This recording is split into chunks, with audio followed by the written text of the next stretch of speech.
Oh, my bad. Were you not ready? I already started it. Whatever. I think you were saying yeah, but you weren't talking to us. we are live anyway, man. Hello and welcome into another episode of the Calcio Connection podcast, connecting with you Italian football fans from all over the world. I'm not very festive compared to Jerry and Joe. I'm the only guy not wearing any team gear, but you know what? I'm in solidarity with Inter. I mean, they couldn't play this past weekend, so it's going to be a very, very long international break for Interisti and for everybody. We'll get to more on that in a second. Of course, Jerry Mancini is here. I think I hit the live button a little bit too soon. He was still preparing his shit over there, and I went live anyway. We also have our good friend, very special guest, Joe Fischetti from the Forza Napoli podcast. It's been a while. I think what it took to get Joe to come out of hiding and join us again was a good run of form for Napoli. All of a sudden, they win 3 straight games. You know, they beat Roma yesterday. They beat Milan the week prior. Thank you for that, by the way. Grazie, amico, for that help. And Joe Fischetti is back with us. Joe, how's everything going, man? How are you? It's good. It's a pleasure to be back. Just like how you're being festive with Inter not playing, I decided to do my own Silenzio Stampa on the Calcio Connection podcast. Since De Laurentiis is not letting Gattuso talk to the media, I'm limiting my media takes as well. But no, I've been good. I've been very busy with everything I've got going on. Definitely happy right now with the run of form we're in. Yeah, no doubt about that. And, you know, Jerry, Lazio picked up a victory over the weekend. And listen, wasn't glamorous, but rarely does glamour ever come against Udinese because that team drags you into quicksand. You know, I saw them take points from Inter. I've seen them grind out some good results this year to escape that game with a 1-0 victory. When you play Udinese, Jerry, a win is a win. You don't count style points. You don't look for 4 or 5-0 victories. Any victory is a W. How you feeling this morning? Or sorry, this evening. I don't know. It depends on what time zone you're watching from. How you feeling this evening, Jerry? I'm happy that they won the game. I'm kind of shocked that they were able to pull off the victory. I don't think they played bad, but at the same time, in the final third, they weren't convincing. Like it was the same predictable. I think that most of our chances came from Radu with his crosses with his left foot, which resulted all right, but it became predictable. So for Milinkovic-Savic, that was his first cross attempt into the box. It was well executed. And I'd like to see him more do this because I think that he has the ability to be an effective player, not just in the goal area, but his ability to deliver key passes and get into effective areas like he showed with Miricic scoring that beautiful goal where he showed great patience. We were talking offline, me and Stephen Moore from the Laziale, and we kind of came to a consensus, me and him, like this is probably not a popular take, but I would consider selling Luis Alberto this summer. Really? And I would. I think he's peaked with Lazio. He can't take corner kicks. He can't take free kicks. He's just not – his delivery is not effective as he once was. There was a play where he elects to take a shot instead of giving the pass to Immobile where he's inside the goal area and he has like so much space to take the shot. I know that he has 8 goals this season and he's been able to deliver some pivotal winners this year or tying goals or whatever you want to call it, but I just think that he has hit a level where he cannot give more than what he's already given to this team, whereas Sergej Milinkovic-Savic still has much more to offer for Lazio. Both ends of the pitch, he can control the midfield. I feel that if we keep Luis Alberto much longer, we might lose the value of trying to get what we can for him. I know a lot of people may not see eye to eye with this, but sometimes you need to let go of certain players and you can get probably, I would say, 30-40 million for him. Yeah, I would hope so. I'm not a guy who knows what the values of players are. I would say, let's say 40 million. How old is he, Jerry? He's 27, I want to say. Oh, yeah, you could get more than 40 million, I think. So it is a bold decision because he doesn't have an assist this season. But watching every Lazio game and watching the way he plays, I like his attitude and I like his intensity, but sometimes you just don't get that extra edge from a player anymore. Whereas Milinkovic-Savic, every year, I find that his game is growing in so many different aspects. And that's the difference I see between Alberto and Savic, where Savic is not a one-dimensional player, whereas Alberto is one-dimensional, where he's an attacking midfielder, and if he's unable to produce in the final third, you don't get much more from him. So I could be wrong about this, but I would consider selling him and maybe reinvesting that money into a guy like Rodrigo De Paul, who would be interesting to see. It's a great player.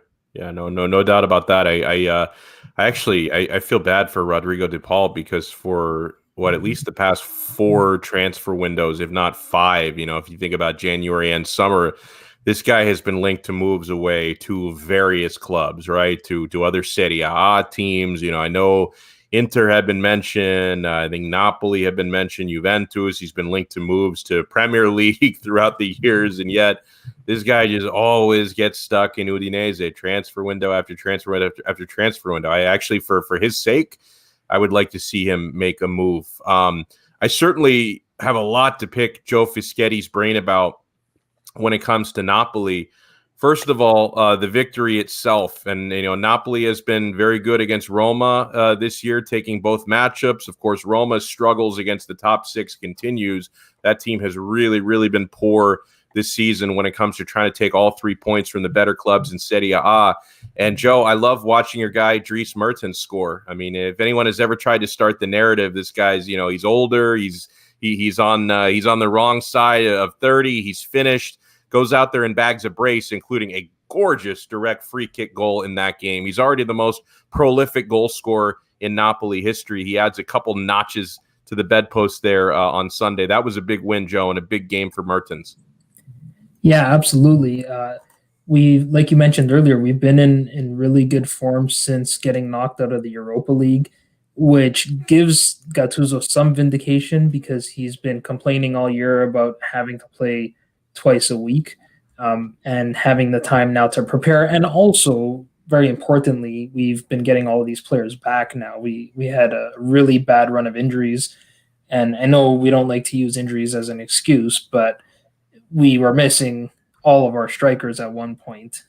We had a game where we started Insigne and Politano in a dual striker role, and they're wingers. So we started to get things falling in our favor again. We have Osimhen back. You mentioned Mertens coming back. I actually did a poll on Twitter asking, the Twitter community who they would start between those two. And 70%, which I think is mostly Napoli fans that were voting on it, said they would started Victor Osimhen. So it was a bit, I wouldn't say it was surprising. I expected Gattuso to start Mertens because he doesn't like change. We know that. And he's been starting Mertens in this run of form that we've been in. So if it ain't broke, why fix it? And it proved to be a smart decision. You mentioned the beautiful free kick goal. I think Pau Lopez wasn't at his best. He's been good lately, but in this game, you should never get beat on your side when you set up a wall on one side and the keeper's on the other. You shouldn't get beat on that side. It was a perfect shot, and I think Napoli's wall in front of the Roma wall kind of blocked his vision a little bit, it disrupted the shot a little bit. So that was a beautiful goal. And then I was more impressed, to be honest, with the second goal because it was a team goal. It started with Koulibaly intercepting a pass in the middle of the field, a couple of quick passes before Insigne plays across that he used to play to Callejon to the back post. Great play by Politano to unselfishly head the ball back in. I think it was Cristante that got caught and didn't pick up Mertens' run. And again, Pau Lopez probably could have done better. So it was a good game. It was a good first half. The second half, we weren't great. For some reason, I don't know why Roma didn't press higher in the first half, because that's the way to beat Napoli, really. If you look at our losses to Milan, to Atalanta, if you want to beat Napoli, you press high, you force us to try to play out of the back, which is not our forte, and we make mistakes or we give the ball back. Roma did that after they went 2-0 down, but it was a little bit too late at that point. And credit to our guys for defending really well as well. So, as far as the importance of this game for both teams, the battle for top four, a huge blow for Roma. Some might argue a death blow. They're 5 points out of fourth place now on 50 points. Atalanta occupies the fourth spot with 55.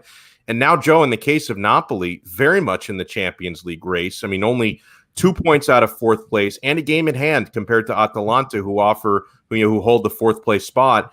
And yet, when I read the Italian papers, all I see are, who's going to be the next Napoli manager, right? I mean, I see Maurizio Sarri's name mentioned. I see Max Allegri. Now, if you could get Allegri, then I think that is an upgrade, no question about it. With Sarri, I'm not so sure because he's such a system manager. Whereas Allegri, he can adapt to anything. Like he can adapt to any personnel, can adapt his formation. With Sarri, it's really a question of, whether Roma management think they really have the right squad for him or if they can, afford to revolutionize the squad for him. But I see Gattuso at the moment. Am I overreacting to say he probably deserves to keep this job? Now, maybe it ultimately depends on whether it's top four or not, because it is a tight race. If you fall a point short, it's probably curtains for him. But what's your opinion rating right now on Gattuso? How do you think he's doing?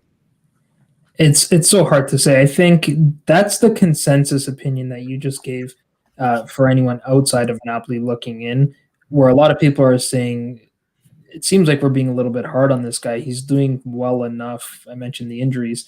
Within the club, within our fan base, it seems like the decision has already been made to move on. Now, we'll see. That could still change, and already we're starting to feel with these wins over Milan and Roma that Gattuso's starting to get a little bit of support again from the fan base, and people are starting to think maybe we should keep him for another year. It's a very interesting debate because it all hinges on whether we finish in the top four or not. You can definitely rule out Allegri if we don't finish in the top four, and even if we do, that's still a long shot. And then when you look at the other options, to me, Sarri's not coming back. I don't think De Laurentiis will bring him back. He rarely does something like that. But it's a very attractive link to click on, right? Anytime you see Sarri in a headline, and I do it myself, I click it every single time, even though I know it's going to be the same bullshit rumor. Then you have to think of, okay, who are the other options? And the names that are sorry? Spalletti? You know what? Spalletti he was linked to the club for a while, but the ones that have been most linked to Napoli are Vincenzo Italiano at Spezia, because he kind of feels like another Sarri potentially. Sarri started with Empoli before we signed him, kind of underdog story type of thing. The Zerbi at Sassuolo is another one. Plays an attractive brand of football, the same system, so you could basically put him in and now you're giving him better players, though Sassuolo hasn't been as good as, at least in the second half of the season, as they were early on. Then Ivan Juric, which is a very interesting one. Mind you, he plays a 3-5-2, so I really struggle to figure out how Juric would make the attack work. If anyone could figure it out, I think he's the guy. But you'd have to balance, Insigne, Lozano, Osimhen, Mertens. You could throw Politano in there as well.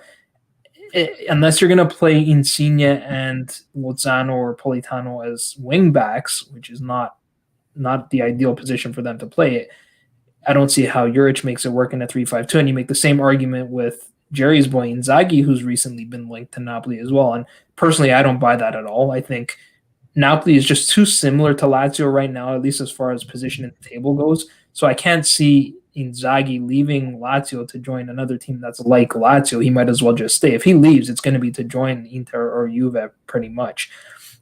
For me, I'm so torn about this. I think, and sorry if I'm running on a little bit here, but I think next Serie A season is going to be just as competitive as this one is, because no one made money all year.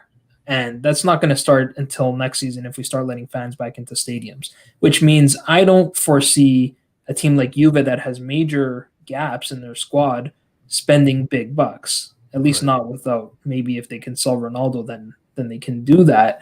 And I don't see too many teams spending much money at all either, which to me says that if this season is competitive and no one's changing their squads, then in theory next season should be competitive as well.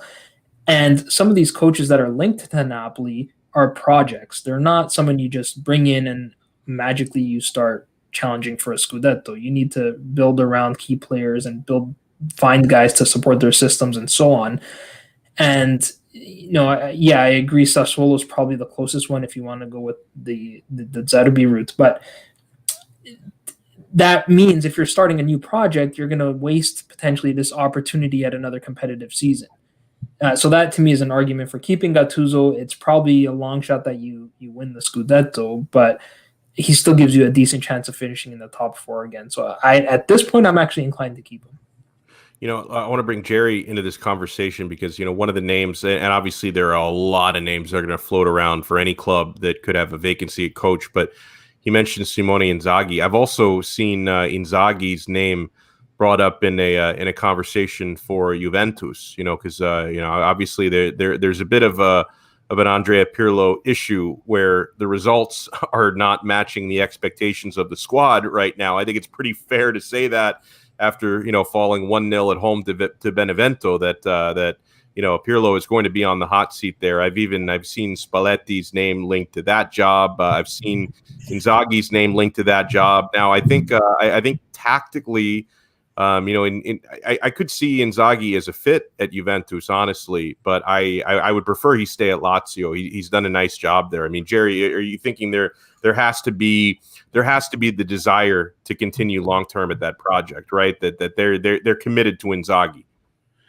Well, I don't know if he's gonna go to SMS and Inzaghi confirmed to Juventus, Sky Toronto. Oh, and by the way, I saw another kind of wacky thing, and I saw Gab Marcotti weighed in on this on ESPN FC that there's rumors that Napoli really like Fonseca, who's at Roma right now, and Roma really like Gattuso, who's at Napoli right now. So they might end up doing what would indirectly be a manager swap, right? Where each guy gets sacked and they switch clubs essentially.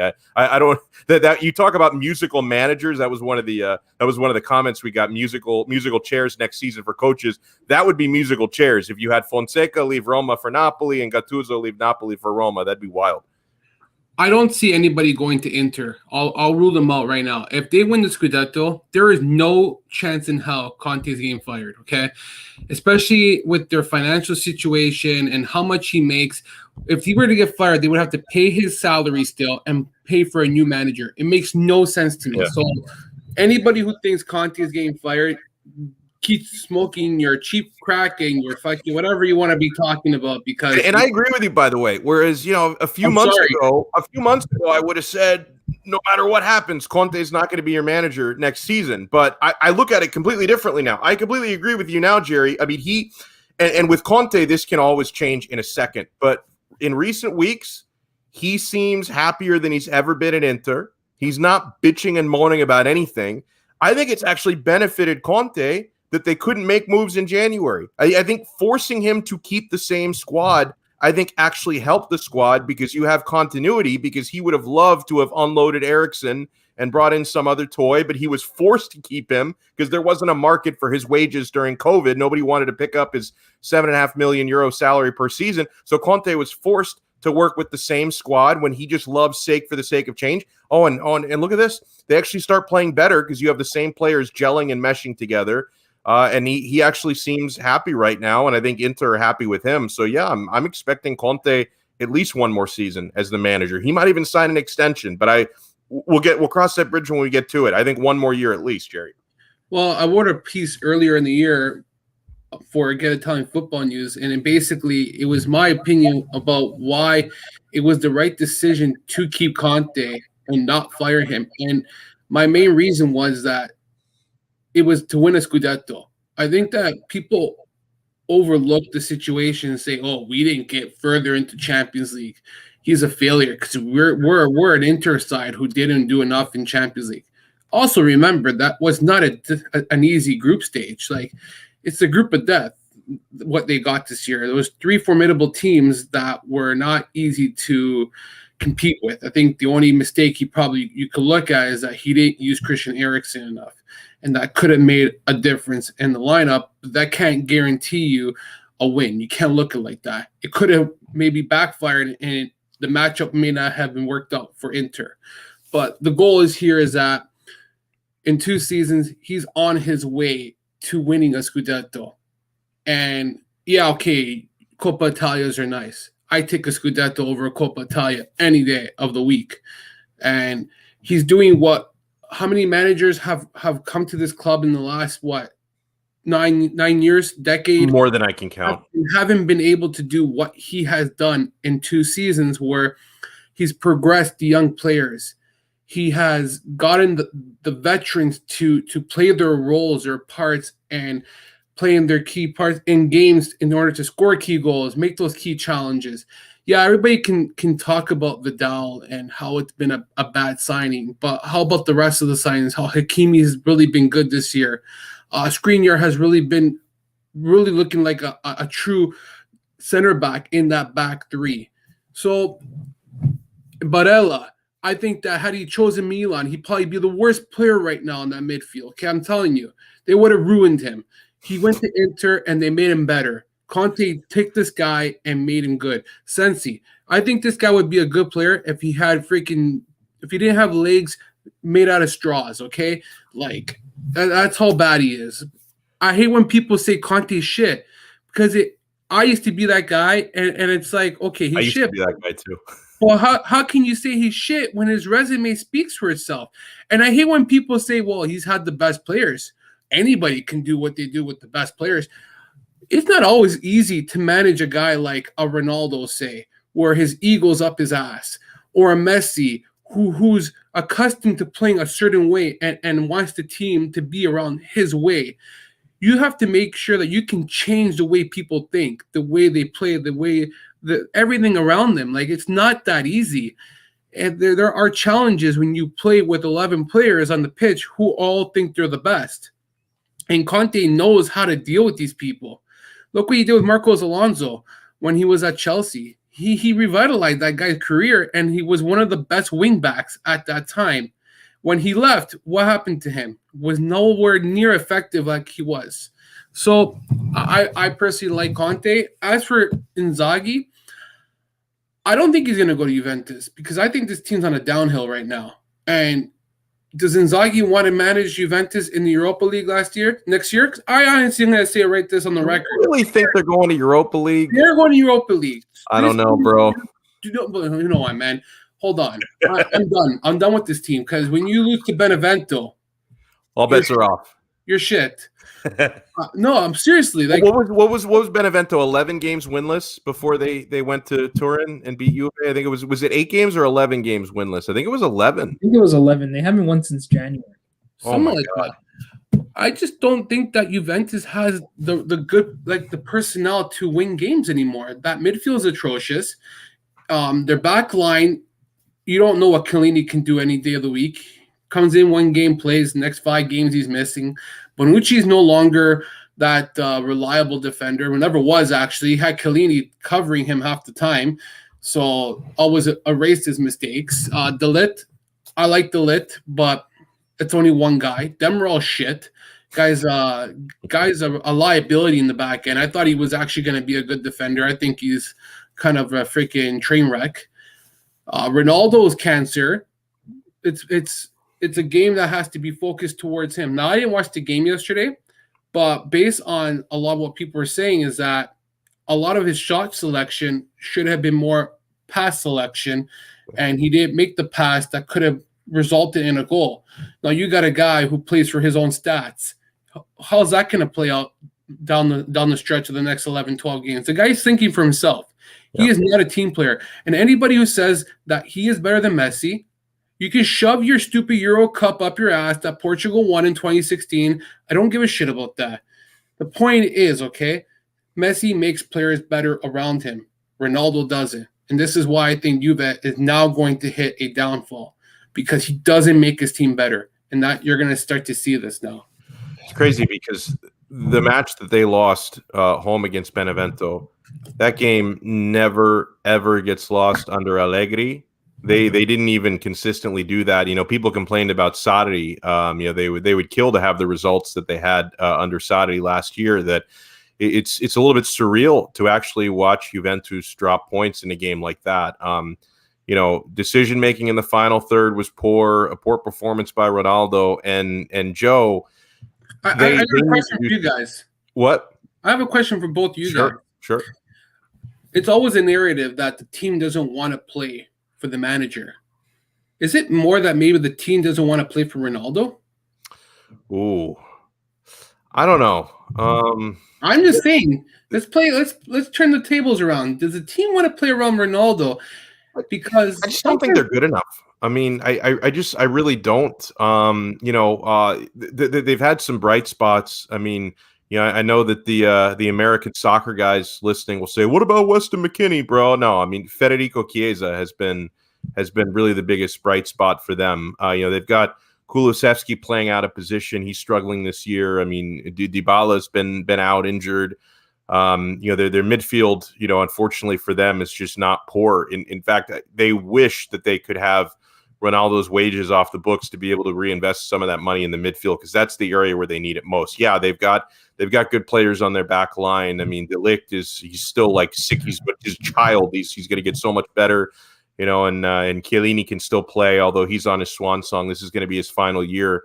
But they've got talent on the back line. They've obviously got talent up front. I mean, you've got one of the best players ever up front. But like Jerry said, he's really playing for his own stats. I mentioned you guys on a number of occasions. I think Ronaldo is going to be somewhat happy as long as he wins Capocannoniere this year, which he's on track to do, and he gets all of his fanboys to retweet him on Twitter. He probably cares more about that than winning a Scudetto at this point. But that was just, I mean, Joe, it wasn't the type of game in the past I would ever fathom Juventus losing. I mean, they only lose a game like that if it's one of those years where they've got like a 10-point cushion for the Scudetto and they're taking their foot off the gas pedal late in the season. You would never expect them to lose a game like that when they're, chasing first place and they're actually behind.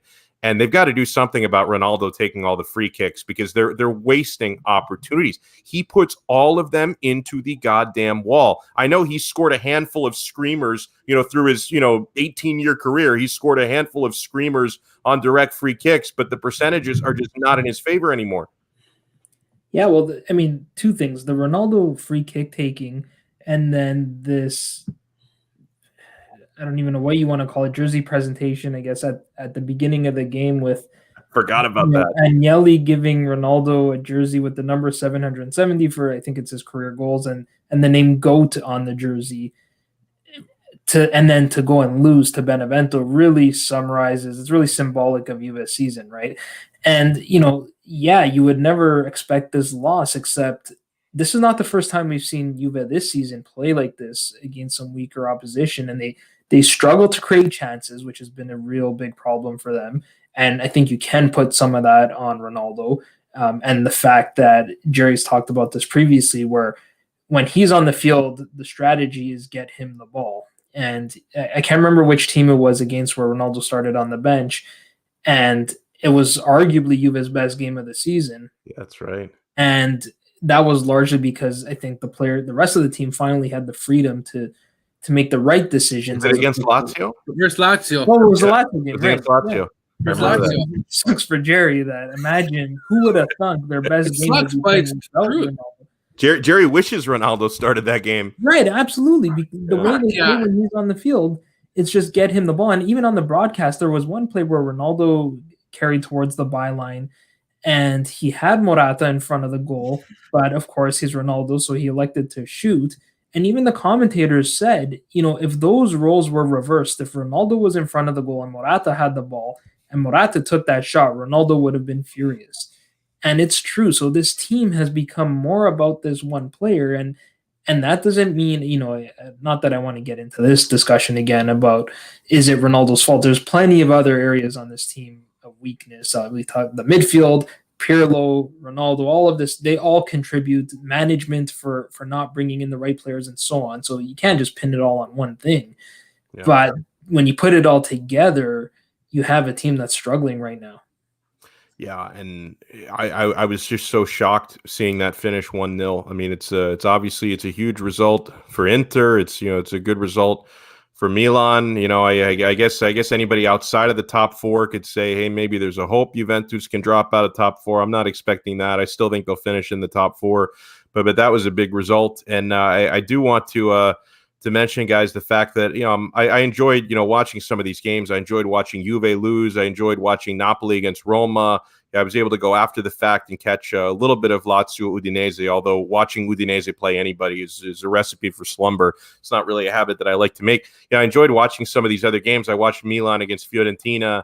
I was certainly a little bit bored and a little bit bummed not to be able to watch Inter, and I know it's going to be a couple more weeks since I can see them. And oh, by the way, I'm certainly not not enjoying this great advantage that Inter had from not playing that game. To be completely honest, I wish they could have played Sassuolo on Saturday. I mean, that Sassuolo had to make up a midweek game against Torino, so their legs would have been more tired.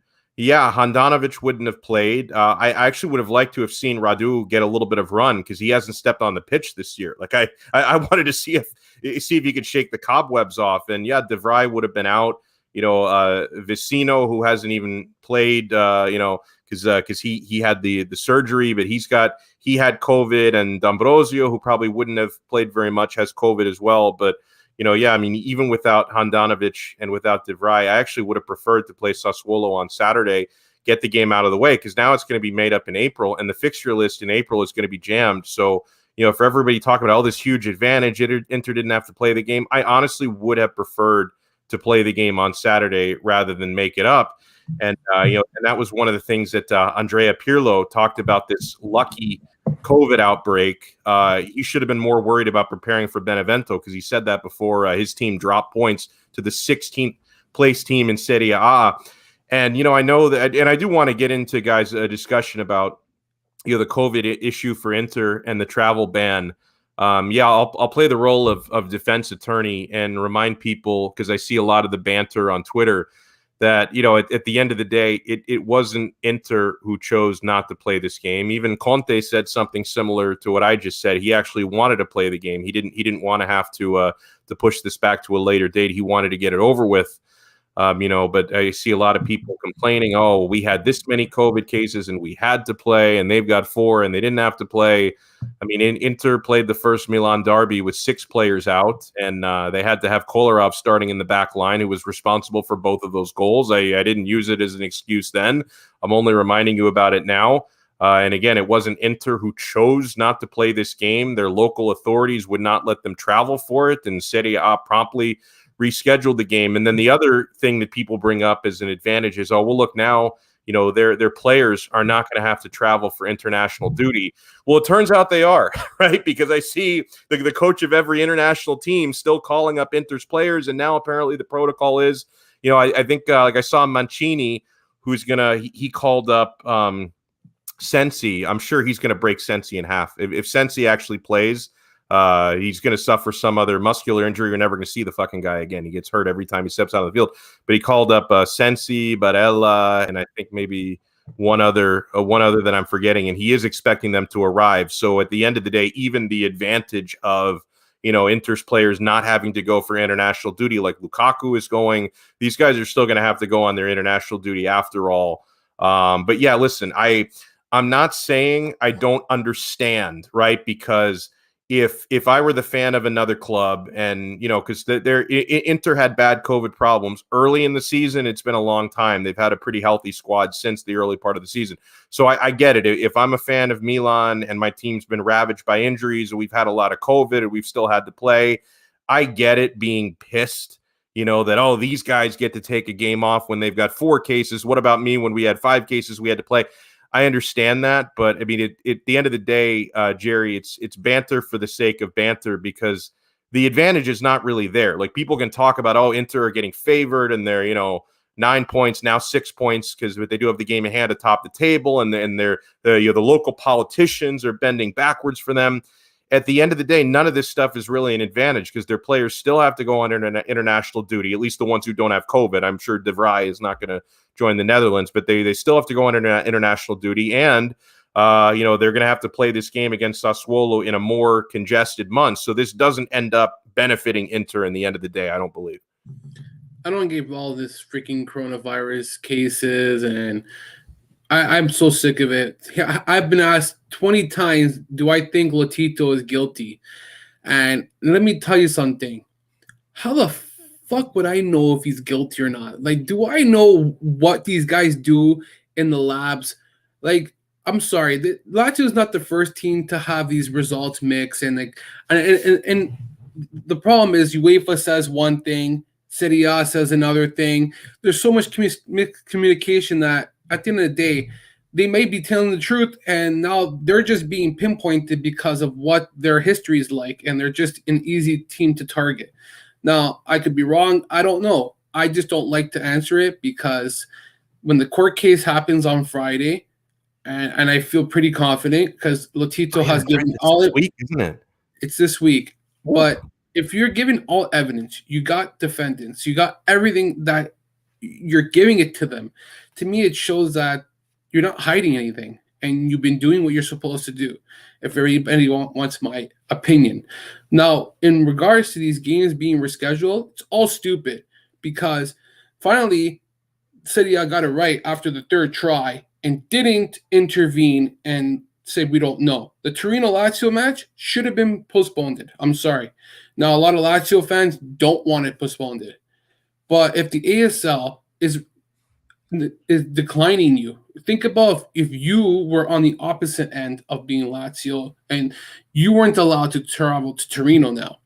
I'm sure that if the tables were reversed, you would want that game to be rescheduled now. Yeah. So you have to be considerate. Now, the problem is that Torino Lazio are a much different case compared to Sassuolo, Inter, and Napoli. Well, Napoli Juventus is similar to Lazio Torino, where there is this rivalry where Cairo and Lotito don't get along. So now Lotito has a 19-page book, and they have a case up an appeal on Monday trying to get the forfeit win.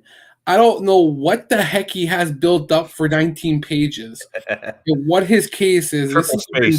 This is a vendetta. Yeah, 60 font. It's the stupidest thing. I'm sorry. It's two Italians and I don't think he would have done this had Cairo's newspaper attacked Lotito with the whole COVID and having Ciro Immobile playing. I think that if it was given another team, I personally do believe that Lotito probably would have rescheduled the game. Now, because it's Cairo, it's a whole different situation, and he's taking it out on him now. And now he's got this whole 19-page book. What the heck? I don't know. Probably about opening a McDonald's or something. But I just don't understand. And this all couldn't have been avoided had Napoli's game just been rescheduled from the beginning. Right. And we wouldn't have to. These games will all be played already before the break. I'll tell you right now. The Inter game in Lazio probably would have been rescheduled maybe this week on Wednesday. Napoli would have played on Wednesday or even earlier. Just in general, it's just it. And Joe said it perfect to me a while back. It's no longer becoming about the situation that you want to limit the cases. You want to limit players from. It's just becoming more personal, where they want to use it as a way to get an easy forfeit win, and that's it. That's the problem here, where a team, I wouldn't say Inter, because Conte actually publicly stated that he wanted to play the match. For a guy like Lazio are looking to get the free forfeit. Juventus wanted the free forfeit win. These teams wanted it, and a lot of, and I get it. Lazio did the same thing like Juventus, where their players showed up. Do I approve of that? Not really, but at the same time, you're doing what you have to as a player, that you're showing up and you're trying to cover your own self because you're there to play. You're the home team, but at the end of the day, I think that these teams, people have to start realizing the bigger picture and not make it so personal. Yeah, well, and the problem is, every arm that's involved with this, from the local governments who all approach it different ways. I'm sure many of these municipalities are probably more organized and handle these things better than others.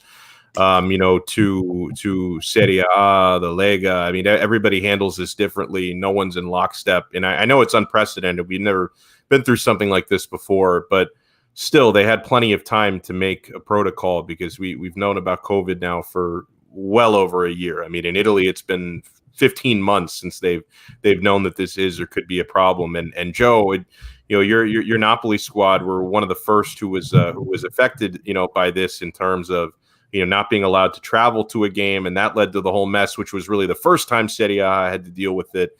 And they tried to force the forfeit. They had the 3-0 victory for Juve, a point deducted from Napoli. Napoli won the appeal. So how do you feel about the way that this is now being handled from the Inter Sassuolo standpoint? Well, I think Serie A at least showed some signs of progress by actually postponing the match. That was the most shocking thing to me, because same here. They held firm with the Lazio game, where it kind of felt like, well, we said Juve and Napoli have to play, so now we got to hold the line and say Torino Lazio had to play. And again, at least it seems like each case we're getting closer and closer to the right decisions being made. It took Napoli 3 levels of appeals to get that match rescheduled and the point returned. It only took Torino 1 level of appeal. The sports judge, which is the first level, right away said that match has to be replayed. And then you get to the Inter match, where it doesn't even get to the appeals process, because Serie A finally said, okay, we have 2 precedents. So even though it's an unprecedented situation, we have precedents. So, I think we're getting there. I agree. I mean, Lega Serie A has constantly made ridiculous decisions, and it's hard to figure out sometimes. Even with the protocol, they write a protocol that says you're only allowed to postpone 1 match due to COVID cases, aside from, if a local health authority gets involved. But just in terms of, if you have 10 plus COVID cases, you're only allowed to postpone 1 match. And Torino used the match before the Lazio game. I believe it was the Sassuolo match. Yeah, which they just made up last week. Yeah. Right. And then the league didn't think that, it takes a lot longer than 3 days to recover from COVID, and sometimes it takes 3 weeks longer. And when you're playing a condensed schedule, how can you only be permitted 1 postponement? 3 days later, you have another match, and the same 10 guys are still positive. And that's where you start to develop all these conspiracy theories as to why these health authorities are getting involved. I mean, that was all the talk with Napoli's game, that De Laurentiis is telling the health authority to not let them travel. There's all these crazy theories out there. Did the health authority in Torino not let them travel for some reason other than health? Who knows? Mm-hmm. But I think in the end, we're starting to get some right decisions. I think now that, while it's unfortunate, pretty much every Italian team has been knocked out of European competition, Roma's the only one left. That does mean there are other dates available to have some of these matches for the bigger clubs, at least. There was plenty of controversy around Napoli's second postponement of the Juve game as well, and Roma was all pissed off about that as well. So it seems like it's just one thing after another, and we just got to deal with it. So, you brought up international duty, and that's a good segue. Because hold on, I want to cap off one last thing. Sure.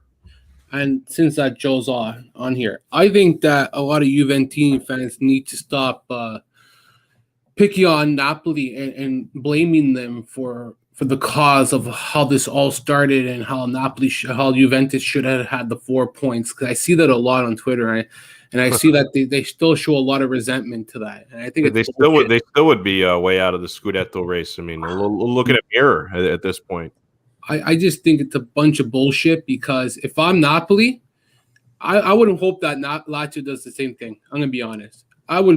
Any team in that position, not just Napoli, is going to do the same thing, where the ASL is going to block them, and whatever the case may have been with De Laurentiis canceling the play, and I get what he did. We don't know what happens behind the reasoning. We don't know what goes on. I think that a lot of people just are so quick to judge because of the rivalry between Napoli and Juventus. I think it's all bullshit. But at the end of the day, you do the appeal. You do your due process. If legal justice is there to prove your point and win your case, you go for it. If you have to go up and above to Kony and whatever the hell the legal channels are, you do it. I think that had it been reversed, we'd be hearing the opposite of hearing that, oh, Juventus this and that. Well, how come they get it? So at the end of the day, it becomes so annoying now that I don't think Napoli ever did anything wrong doing. They did everything legal, and that's it. And I think that Juventus hate it because they lost, and they hate losing. Yeah, I mean, you never, like you said, we don't know what happens behind closed doors, but the thing that's left a sour taste in my mouth is even after Napoli won their appeal, there was this sort of general consensus around the league that this decision was made just because people were tired of Napoli complaining. And that's, the appeals processes are there for a reason. And I've actually read all the court cases, and a lot of people haven't.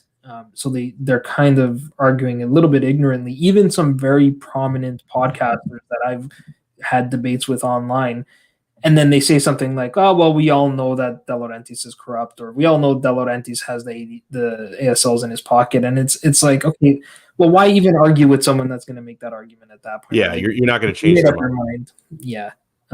So I've gotten used to it at this point. It's unfortunate. I mean, I agree. We're all tired of it. We all just want to go back to normal and get some fans back in the city. And my thing on the Napoli situation was, and maybe it's easy for me to say this because I'm not a Juventus fan, and I wasn't saying, oh, God, I need these 4 points. I want to keep these 4 points. But the way that I looked at it as, I mean, you can call me impartial. I'm a little bit of a Juve hater, but just assume I'm impartial. The way that I looked at it from the beginning was, Napoli are morally in the right. Like they morally did the right thing. They were banned from traveling due to a pandemic and how they should not be spreading that pandemic to another part of Italy. Morally, if you all banter aside, morally it made sense when your local government tells you not to travel and they have presumably the best interest of public health in mind. You're doing the right thing, and morally you should not be docked a point and, given a forfeit loss due to that. So my take always was morally Napoli are in the right. I just didn't expect them to win the appeals because appeals are usually made to be lost in these cases, right? I was just very surprised that they actually won. So like, I never looked at this from a standpoint in like, oh, ADL is being corrupt and how dare they? I mean, from the get-go, I thought Napoli are morally in the right here. I just was honestly surprised when they won their appeal finally. But yeah, I want to segue into Italian clubs in Europe. Joe mentioned it. The only team left are Roma, and kudos to them. Unfortunately, the bigger headline would be, you initially had 4 Italian teams in Champions League. I mean, Inter couldn't even get past the group stage. Tough group, like Jerry said, but no excuses. They should have advanced through that group because at the end of the day, it was 2 goalless draws with Shakhtar that knocked them out, and that should have never happened. And then, Lazio, Juventus, surprisingly enough, against Porto, and Atalanta all get knocked out in the round of 16. And then you have just one last team standing, being Roma in Europa League after Napoli had been knocked out, and Milan get knocked out by Manchester United. So, Joe, I'll start with you on this one. Is this a symptom of a huge problem? Because people are making it out to be that way, and you start to analyze, the Italian style that, outside of Atalanta, who don't really play this way, more of the the Catenaccio DNA, which doesn't really work in Europe, and that the Italian style is antiquated and they can't keep up with some of these foreign clubs, specifically the English clubs. I mean, is it really a systemic issue, or can I say, I can remember 2 years ago when the 2 Champions League finalists were both English teams and the 2 Europa League finalists were both English teams. And I can remember people reacting 2 years ago saying, oh my God, English football, nobody else can compete with them. They're on top of the world. Nobody else, English team will have all English finals forever. And then, the next year there are no English teams even in the semifinal of Champions League. So is this bad luck? Is this cyclical? Or is there really a serious issue with the way Italian clubs play football? Outside of Atalanta, but they probably really don't have the horses, to get through, the round of 16 year after year. They did it last year, but they don't really have the talent. Is this a big Italian football problem, or can we kind of write this off as a bit of a coincidence and a bit unlucky? It's so hard to say. I'm inclined to say this is a one-off. I mean, in the last couple of years, we haven't really had too many teams go that deep in European competition. I mean, well, Inter went to the final of the Europa League. Juve has not done that great in the Champions League lately, and everyone else really hasn't done a whole lot. Napoli are kind of a around the 16 type of team, and even in the Champions League and now in the Europa League, which was a bit of a shocker for us. I'd like to think that part of this is how competitive Serie A has been this season, and maybe that's drained these teams a little bit.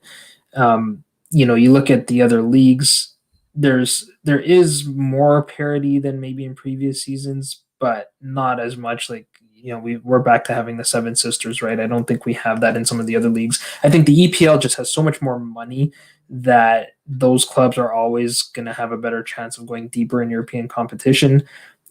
You can probably make the same argument for Real Madrid and Barcelona in Spain, though Atletico Madrid has done well, Sevilla has done really well in Europa League.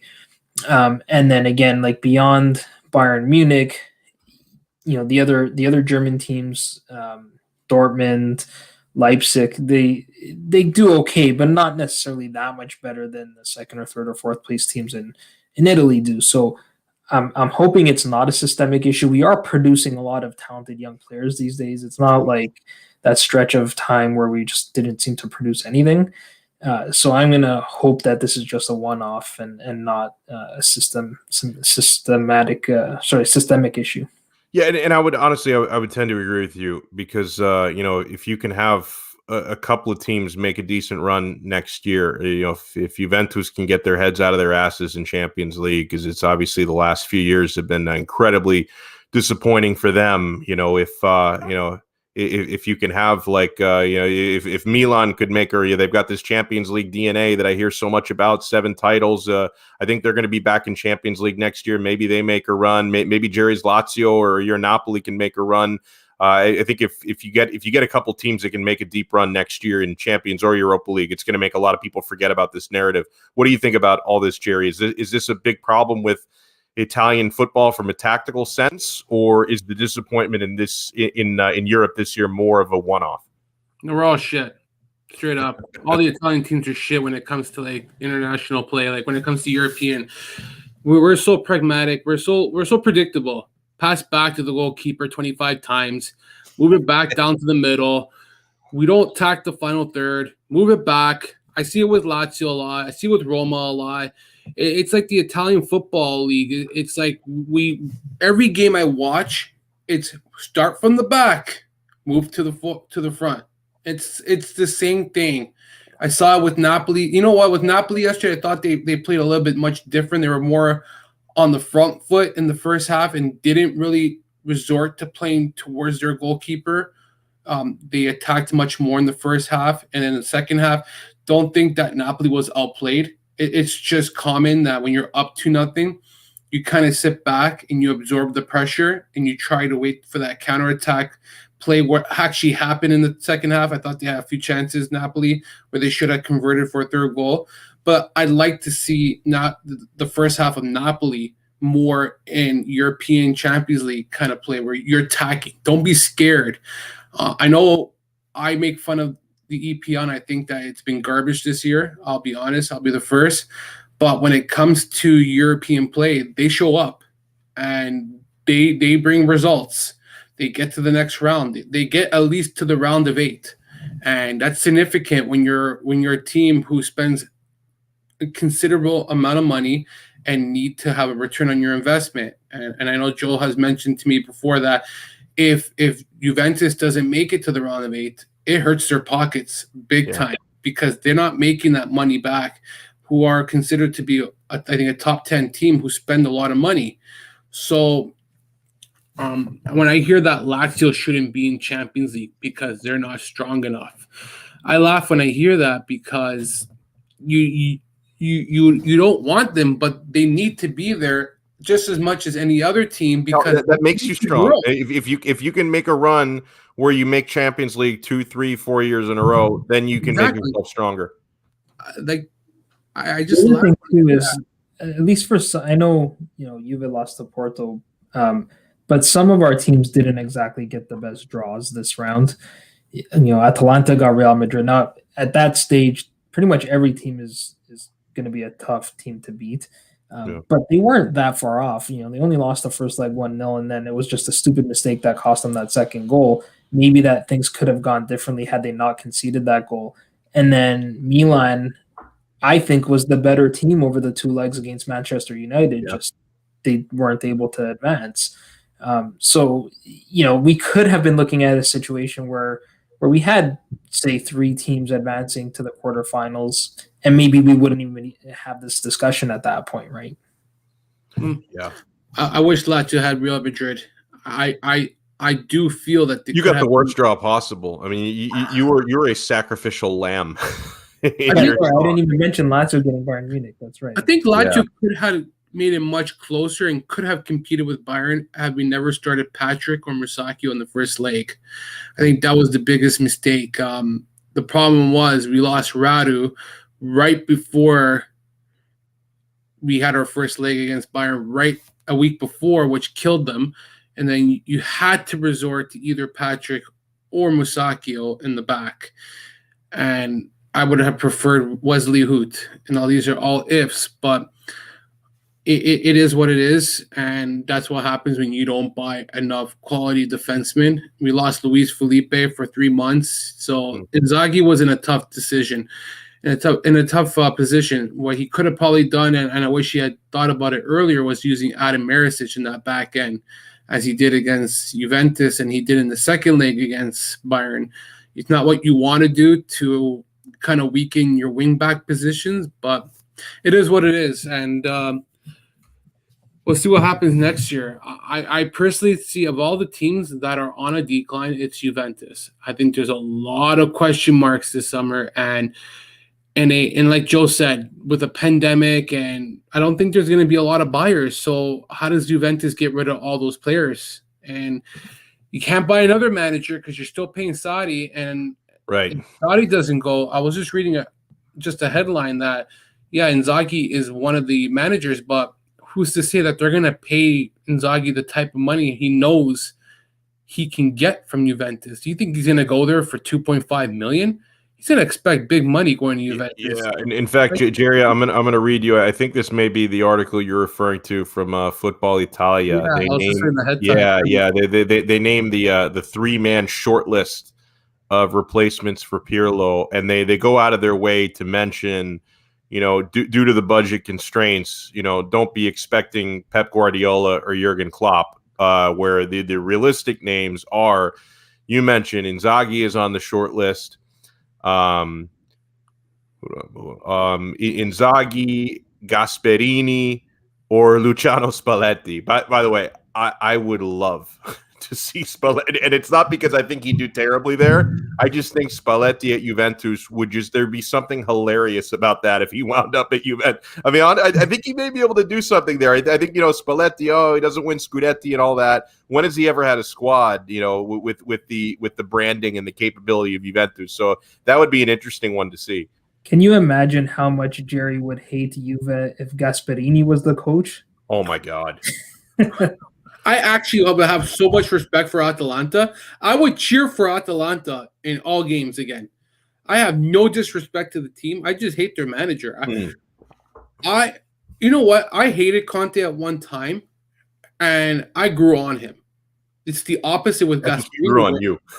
Well, I don't know if you grew on him. He loves you now, Jerry. Yeah, he has no idea about you, Jerry. With Gasperini, there's just nothing about him that everybody talks about how good he is and how he's been able to make Atalanta so good. Yeah, that's great. That's dandy. What'd they win? I think at the end of the day, it doesn't matter what you're able to transpire on the field. If you don't bring results by winning trophies, you're meaningless to me. I'm sorry. He doesn't have a plan B. Am I right about that? One of the things why I think Gasperini is so overrated, his plan A is beautiful football. He plays an attacking style you don't commonly see in Serie A, And when he has the right players to fit his system, when things are working, they're scoring tons of goals. But the problem that I have with Gasperini, and the weird thing, the way this guy's praised in the media, like they seem to love the fact that he doesn't have a plan B. It's like, oh man, even when Atalanta are outmatched, they're going to attack. Even if they lost 5-2, oh my God, they were going for goal. They kept a high line the entire game. They were caught on the counter 4 times and they lost by 3 goals. But look at how beautiful they're playing. Can't you say that Gasperini is he is married to his tactics to a fault, that you have to be pragmatic enough to take a more defensive approach sometimes if you're not the more talented squad? You can praise his beautiful football. You can praise the style he plays. When it's working, it looks awesome. When it's working and he's winning games 4-1, 5-1, oh, tactical masterclass. But then he loses a game, 4-2, and oh my God, he didn't budge from his tactics for 1 second. I think one of the most important traits you can have if you want to be an elite manager is you have to know when to be pragmatic. Sometimes it's better to win ugly than lose pretty.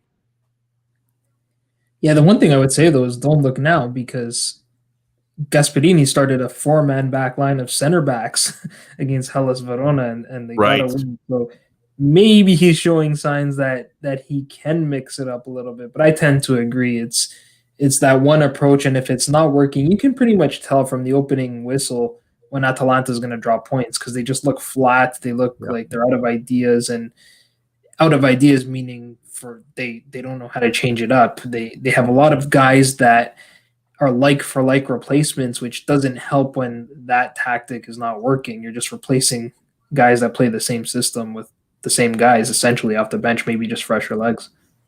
I'll go off the limb here. I'll even say that Juventus wins the Coppa Italia versus Atalanta. And I was just thinking about it right now. There is 2 months until they play that game? I would say in May? Yeah, it's right. I think it's right before the final game of the season. Okay. So here's my predicament on this here. Okay, Dybala will be healthy by then. Arturo will be healthy by then. I know he was really bad yesterday. I didn't watch the game. I just criticized him for that pass. Oh, he was terrible, and that was one of the worst. If he was playing for the other team, that would have been a great. If he was a Benevento player, that would have been the pinpoint assist. Well, the irony was that earlier in the week, Juve posted an article on their official website praising Artur for being the most accurate passer in the league based on pass completion percentage or something like that. And then he makes that play. I'll say this. He just came back from an injury. He's probably not even fully fit. They're probably rushing him back because they probably don't have any other options in that midfield. Who knows? They've been banged up a lot. So I'll give him the credit where it's due, right? And I won't judge because I didn't watch the game. I just saw that pass and it was horrendous. I just saw the highlight. Credit to Uncle Sharma for sharing that video and allowing me to rip on it.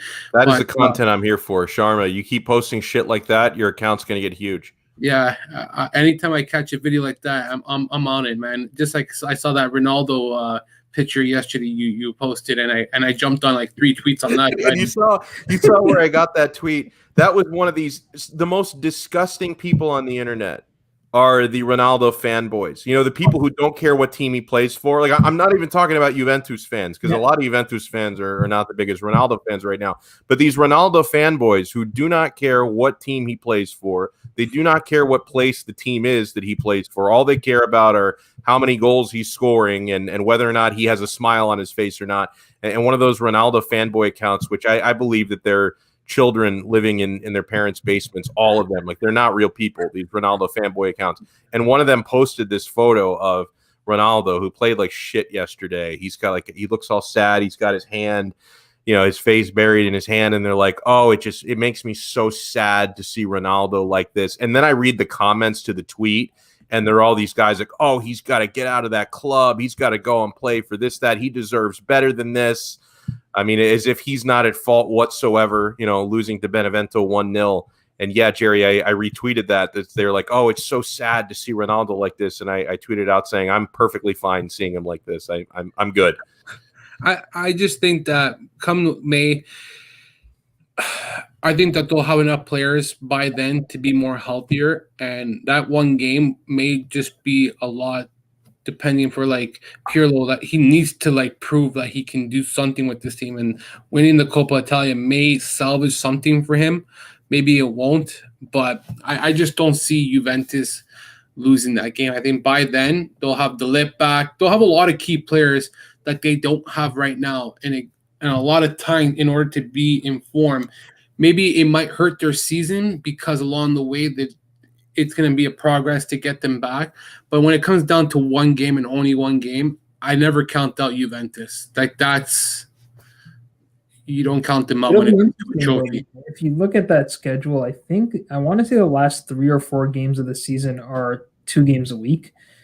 Yep. And it's a bit of an awkward place. And if this sort of top 4 race goes down to the final week, it'll be interesting to see who they play in that match. Because do you play your best squad for? Imagine we're in a situation where this is I could be mistaken, but I'm pretty sure it's played in between match days 37 and 38. You're right. And so imagine a situation where both Atalanta and Juve need a win on the final match day to qualify for the Champions League. What takes priority? Winning a cup, but it's the Coppa Italia, or finishing in the top 4? Or maybe because it's a last. I think it's different. I think it's different for either club. Am I crazy to say that for Atalanta? Because when was the last time they won a trophy? Like 60 years ago. I think for them, honestly, I could maybe see them prioritizing Coppa. Is that a crazy thing to say? Because like it's so important to be top 4 every year, but for a team that hasn't won a trophy in so long, maybe Atalanta would prioritize Coppa Italia, and Juventus would, because they've got a gigantic trophy cabinet. Maybe they would prioritize making Champions League. Is that wild to say that Atalanta may prioritize that trophy? No, I think that's true, because Atalanta rested players in Serie A so they could play their best 11 against Napoli in the Coppa Italia. That's right. I forgot about that. Around the 16 or quarterfinals, whatever it was. So I definitely, and Gasparini said, we want to win a cup. We need to win a cup. So I agree with that, Alex.